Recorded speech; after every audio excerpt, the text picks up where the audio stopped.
Are you a bigot? Oh, sorry, I misread that. Did you not like Star Wars ACOLYTE? Look, don't get mad at me. This journalist told me those two basically mean the same thing. Since George Lucas began in 1977, Star Wars has been a staple of sci-fi pop culture in the form of movies, books, that one Christmas special, video games, comics, and even most recently, television shows. Everybody knows what Star Wars is. I mean, even people who don't know what Star Wars is know what Star Wars is. Look, they put the word lightsaber in the dictionary, and that was back when that was a hard thing to do. So if 10 years ago you had told me we'd be getting a Star Wars TV show, one placed in the Old Republic, no less, I'd be hyped. I mean, who doesn't go back and watch those epic Old Republic cinematics on rainy days when you're feeling down? They're awesome. But when the Star Wars ACOLYTE trailer dropped just a few months back, it landed with a thud. Is that right? What's less than a thud? It landed with nothing? Nothing good, anyway. Now, I'll be honest, I watched the trailer and I didn't hate it. They weren't messing with legacy characters or changing timelines. I mean, don't even get me started on talking about the Book of Boba Fett.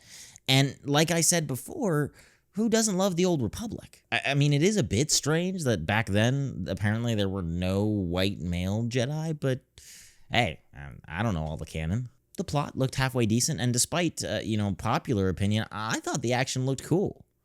But then I saw the dislikes, and it was bad. I mean, like, She-Hulk Rings of Power bad.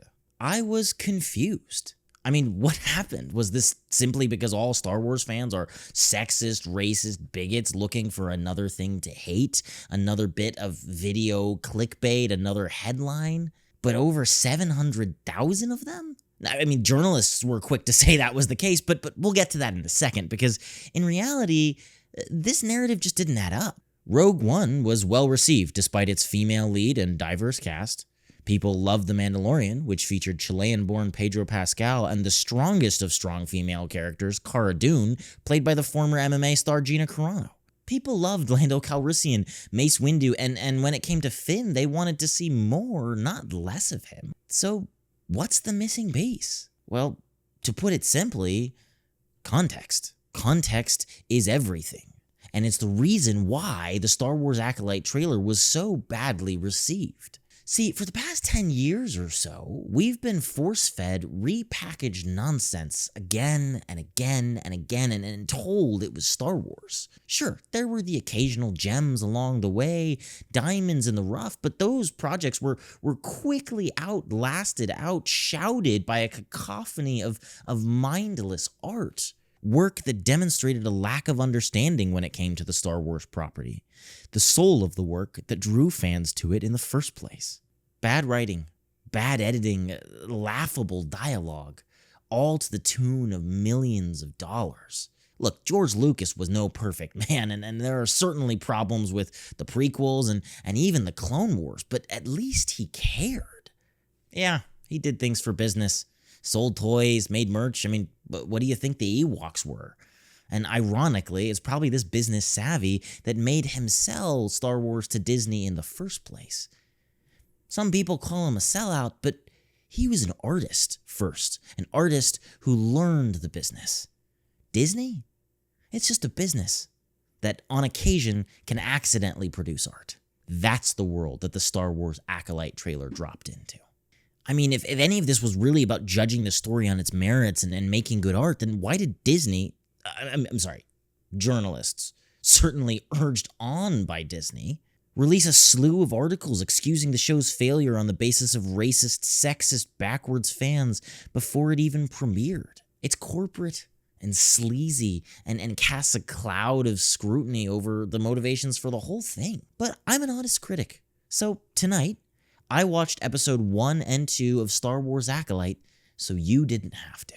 The show follows Osha, an ex-Jedi in training who now works as a black market mechanic fixing up ships and getting work all across the galaxy. She's been accused of murder, and her old master, Sol, has been tasked with bringing her in.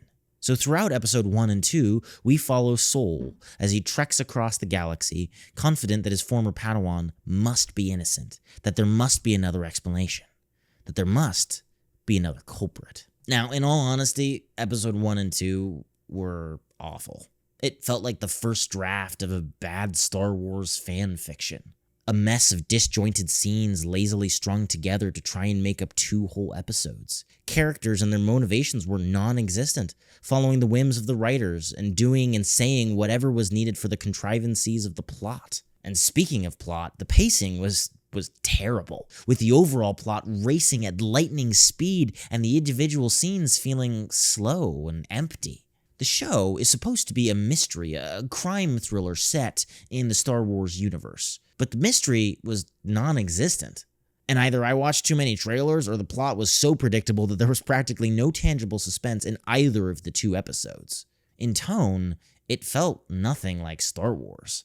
And largely, I think this was due to the music, which, was no comparison to the works of John Williams or Michael Giacchino.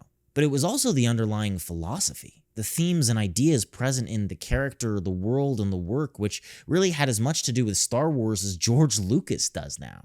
The directing left simply no impression at all, only adding to the pacing issues by covering dynamic chase scenes or dramatic face-offs in the most uninteresting way possible. And when it comes to dialogue, look, I know lots of people like to talk about the coming age of AI taking over the writing industry, and I've always been the first person to defend it, saying no, art is human, humans are unique, we have great ideas, we're great writers. But look, if this is the Hollywood script writing standard, then I guess you're all right, and we're all screwed, so take me, AI overlords. Fundamentally, I simply didn't care.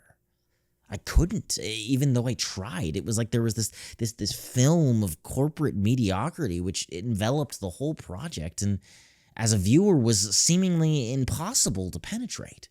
But for a show described as, quote, new Star Wars, an era of diversity, one with a slew of actors, some of whom couldn't even be bothered to Google the most basic Star Wars lore, and an absurd budget of $22.8 million per episode, what did you expect? See, long gone are the days when Star Wars was the epic, modern retelling of the hero's journey. A passion project, a labor of love. It's a business, a corporate shell for Disney and its chosen representatives to sell a message instead of tell a story. And that's backwards. Business should serve the art, the storytelling, not the other way around. And no matter how you try and say it, no matter how you try and dress it up, Star Wars Acolyte and shows like it will always be a message. Stuffed, stamped, and delivered in a Disney bottle. But what did you think? Should I continue to do these sort of story-based breakdowns of Star Wars Acolyte episodes weekly as they come out? I mean, is that something you'd be interested in? And what did you think of the show in general? Please, let me know in the comments down below. I'm always open for discussion. And no matter what you do, always remember, keep reading, keep writing, and I'll see you all in the next video.